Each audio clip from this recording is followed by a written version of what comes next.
هیئت ایجادی و تکنیکی تلویزیون ولایت سوخت برای نخست محفل ادبی موسیقی چکمه وطن در کاخ رودکی شهر خوجند آمادگی می‌بینند.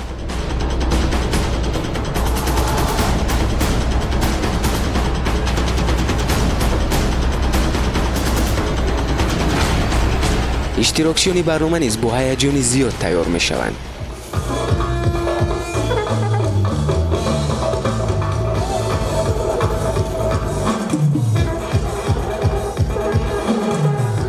تماشابینان و مخلصان باشند بی‌صبرانه آغاز محفل را انتظارند.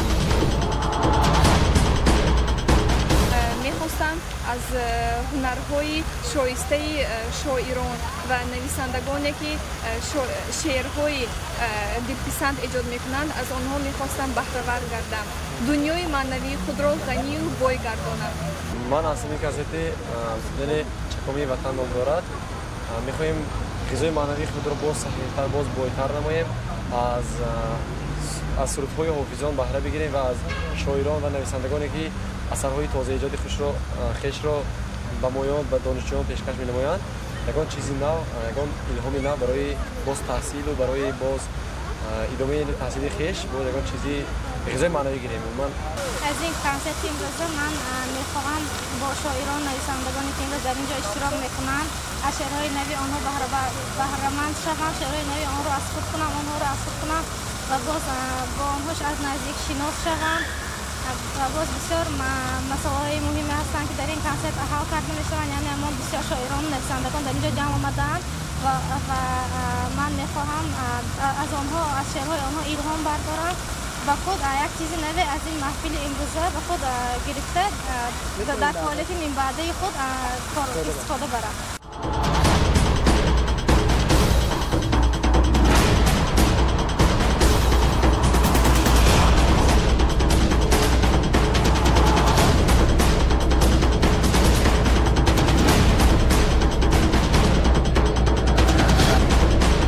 و اینک محفل ادبی موسیقی چکمه وطن آغاز شد. تلویزیون ولایت سوخت تصمیم گرفت که یک برنامه تلویزیونی آماده بسازد با اشتراک هنرمندان همه شهر و نواحی ولایت سوخت. امروز نوبت خوجند. سلام خوجند.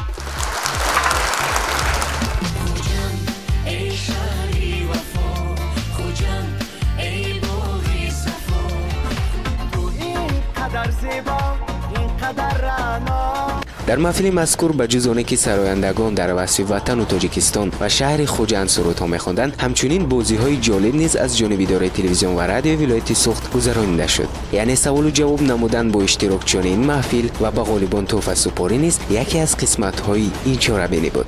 من این جایزه برای بانوی عزیز که غزل کمال خوجنده خواندند هدیه می‌کنم.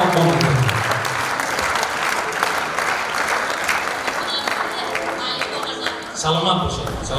شاعر خلقی جمهوری تاجیکستان فرزانه و دیگر شاعرانی که در تالار حضور داشتند چندی درباره شهر خوجند سخن کرده در وصف این شهر از شعرهای تازه ایجاد خود به اهل تالار قرائت کردند.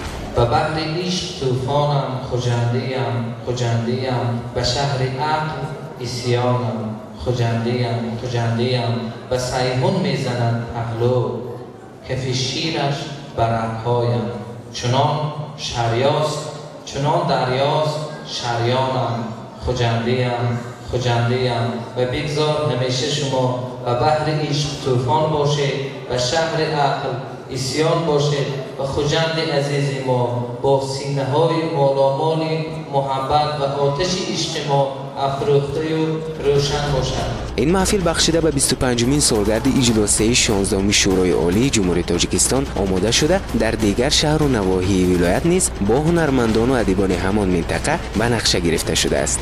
من خیلی خوشحال شدم که امروز در این برنامه اشتراک کردم. خیلی خوشحال و به من امروز برنامه خیلی بسیار مقبول شد. حتی بازهای ویکترین الکترونه که در آن اشتراک کردم و خالد گشتم.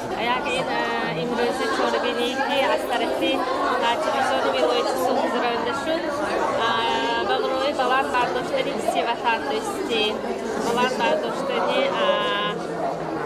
معرفت نهی омадан аз саршухураш ба театр ин як маданиятро нишон медиҳад. Бисёр таъсироти хуб ва мехостам ҳамин хел маҳфилҳоро бисёртар ташкил намоям.